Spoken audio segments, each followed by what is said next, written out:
Just lose weight. I'm sure you've heard your doctor utter those exact 3 words and then proceeded to give you absolutely no help on how to do that.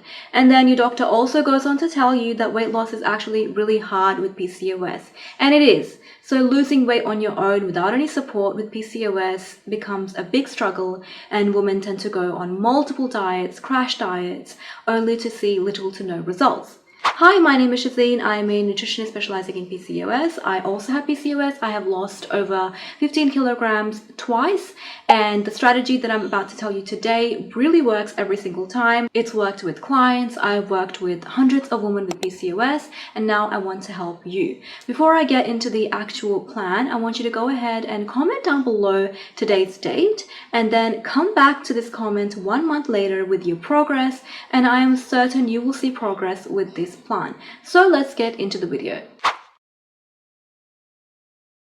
Step 1 is getting into a calorie deficit. Now, please don't forward this part, don't get scared, don't X out, because going into a calorie deficit is important even with PCOS. You cannot shed weight until you are eating less calories than your body is burning on a daily basis.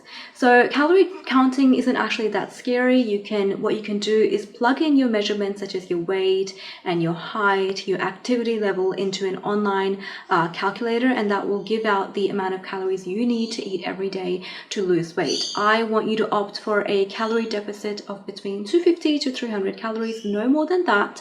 We want to opt for a small calorie deficit to ensure that we are focusing on slow, sustainable weight loss, because if we try to lose weight rapidly with PCOS, we can worsen inflammation and we will feel very, very hangry, and we will not stick to our diet plan. We will derail. You want to go for a small calorie deficit so that you can stick to your diet plan and you can lose weight in the long term. Using a kitchen scale to help to measure out your portions really helps you to see the amount of calories that you're eating. I know this can be daunting for many people, but if you do this for at least 3 to 4 weeks, you'll be able to see how much calories you're eating. You will be able to stick to your calorie deficit in a more precise manner. Most women actually underestimate the amount of calories that you're eating, and you will find that out once you start to measure out your calories. The calories of different foods are online, easily available, so that you can see how much calories in each food for each amount of gram, for milliliters, all of those measurements. Step 2, I want you to focus on your protein intake. Now, this step again is important. With PCOS, we have to work on improving the function of insulin, because high insulin levels put our body into fat storage mode. And women without PCOS can go into a calorie deficit, eat anything in that calorie deficit and still lose weight. But someone with PCOS goes into a calorie deficit, doesn't focus on protein intake, doesn't focus on fiber or fat intake, then they will not lose weight, or it will be very hard for them to lose weight because they're not focusing on improving the underlying hormonal imbalances. So improving the function of insulin will make weight loss easier. It will actually speed up your weight loss journey. And to do that, you want to eat between 25 to 30 grams of protein at every meal, 3 meals a day, and then you want to have 2 snacks with at least 10 grams of protein for each of those snacks. And what this will do, it will help you to manage your blood sugar levels, and that will improve the function of insulin, reduce insulin levels, and put your body into fat storage mode. You also want to make sure that you're eating your meals at about the same time every day. When you're eating your meals at erratic meal times, that can actually worsen insulin resistance. So having a consistent meal pattern is really important to improving your insulin levels. I also want you to stop eating by at least 7 to 7:30 p.m.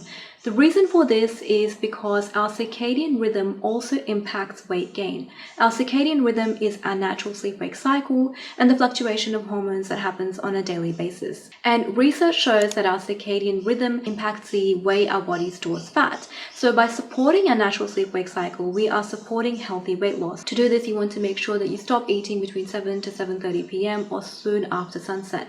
If you're really hungry before bedtime, you can have a small snack, but otherwise you want to try and stop eating by that time to support your sleep-wake cycle. Step 3 is increasing your fiber intake, aiming for between 25 to 30 grams of fiber. Now, most women actually fail to follow this step. They're just so focused on their protein intake that they're not really focusing on their fiber intake. Fiber is very important for weight loss as well, because when we eat adequate amounts of fiber, our gut is supported, so our gut health is better as well. And we also feel fuller for longer. We don't feel hangry all the time. And our blood sugar is also easier to manage. So you want to make sure that you're eating a wide variety of fruits and vegetables. At every single meal, you have a side salad. You are including beans and lentils and chickpeas, those kinds of foods into your diet as well. And also, high fiber foods tend to be lower in calories and higher in volume. So when our eyes see something that looks bigger, a portion size that looks bigger, we also tend to feel fuller for longer. Step 4 is movement. Now, initially, I know a lot of women try to focus on that perfect workout for PCOS. The perfect workout for PCOS doesn't exist. What you want to focus on is any kind of movement that brings you joy. And what I like to do is focus on walking. That is the simplest form of exercise with so many benefits for PCOS. It's so underrated. All you have to do is focus on between 8 to 10K or 5 to 8K steps if you're a beginner on a daily basis. And when you aim for that amount of steps, you're actually burning calories and you're also in a calorie deficit, and that increases your calorie deficit and you lose weight faster as well. Trying to get in some steps after your meals really helps to control your blood sugar levels as well. So research shows that if we go for a 10 to 20 minute walk after our meals, our blood sugar response is lower. And when our blood sugar response is lower, pancreas doesn't release as much insulin levels, and then our insulin resistance improves and supports fat loss too. Remember, when we're improving insulin levels, we are also supporting our stress hormones as well, because remember, stress hormones and elevated stress hormones also impact weight gain with PCOS. If we improve insulin resistance through movement, through diet, our cortisol levels come down as well, and that makes it easier for our body to lose weight, because if you're in a state of stress, we are in an inflammatory state, we can't shed weight. The fifth step is all about supplements, but I don't want you to be hyper-focused on this step and think, oh, all I'm going to do is take these supplements and I will lose weight with PCOS. That doesn't happen. Supplements are there to support your weight loss journey. They are there to make your weight loss journey easier. For example, taking inositol 10 minutes before a meal will again help to lower your blood sugar response, and when that happens, you won't feel hungry as quickly after a meal.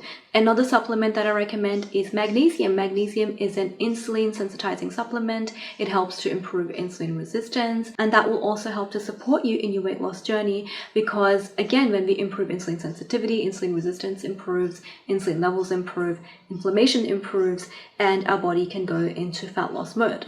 Another supplement that I recommend, and this one is really good for those women who struggle with cravings. I struggle with cravings and I've taken this supplement and it has helped me immensely, and that is berberine. So berberine is derived from a plant, and you want to take it at that time when you feel like your cravings are the most. So I usually take it after dinner because I feel like my nighttime cravings are the worst. And when I take it, honestly, I don't feel any cravings. I feel fine. I can maybe have a simple fruit and nut snack before bed and I don't feel hungry. I sleep easily. Omega-3 fats are another supplement that you may want to take. Omega-3 fatty acids have been shown by research to help you lower inflammation, and remember, when we lower inflammation, we lower insulin resistance, and again, insulin function improves and our body can go into fat loss mode.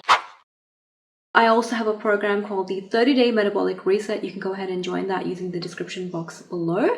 And that includes meal plans, that includes workouts, information on how you can lose hormonal weight gain with PCOS. All the meal plans are already adjusted for the right macros for PCOS. So you can go ahead and check that out if you feel like you need extra support in your weight loss journey. And I hope you found this video helpful, and I'm excited to see all of the progress that you make.